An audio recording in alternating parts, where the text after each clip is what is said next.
હોળી દરમિયાન railway station પર ભીડને નિયંત્રણ કરવા માટે સુરત ઉધના સહિતના 6 સ્ટેશન પર પ્લેટફોર્મ ટિકિટનું વેચાણ બંધ કરી દેવામાં આવ્યું છે। હોળી દરમિયાન રેલવે સ્ટેશન પર ભીડને નિયંત્રણ કરવા માટે સુરત ઉધના સહિતના 6 સ્ટેશન પર પ્લેટફોર્મ ટિકિટનું વેચાણ બંધ કરી દેવામાં આવ્યું છે। આગામી 16મી માર્ચ સુધી પ્લેટફોર્મ ટિકિટ નહીં મળશે। વૃદ્ધ સહિતના લોકોને મૂકવા આવતા લોકોને થોડીક છૂટ આપવામાં આવશે તેમ જાણવા મળ્યું હતું। પશ્ચિમ રેલવે મુંબઈ ડિવિઝનના CPRO વિનીત અભિષેકે જણાવ્યું હતું કે આગામી તહેવારોની મોસમ દરમિયાન અપેક્ષિત ભારે ભીડને ધ્યાનમાં રાખીને પશ્ચિમ રેલવેએ મુંબઈ ડિવિઝનના મુખ્ય સ્ટેશનો પર પ્લેટફોર્મ ટિકિટના વેચાણ પર અસ્થાયી રૂપે પ્રતિબંધ મૂક્યો છે। તેનો ઉદ્દેશ્ય પ્લેટફોર્મ પર ભીડને નિયંત્રણ કરવાનો અને સ્ટેશન પરિસરમાં મુસાફરોની સરળ અવરજવર સુનિશ્ચિત કરવાનો છે।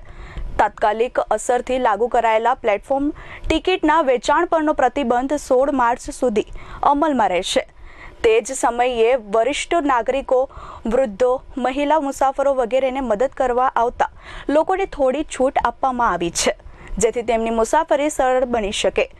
આ સ્ટેશન પર પ્લેટફોર્મ ટિકિટ નહીં મળશે, જેમાં Surat station, Udhna station, Valsad station, Vapi station, Mumbai central station, Bandra terminus station.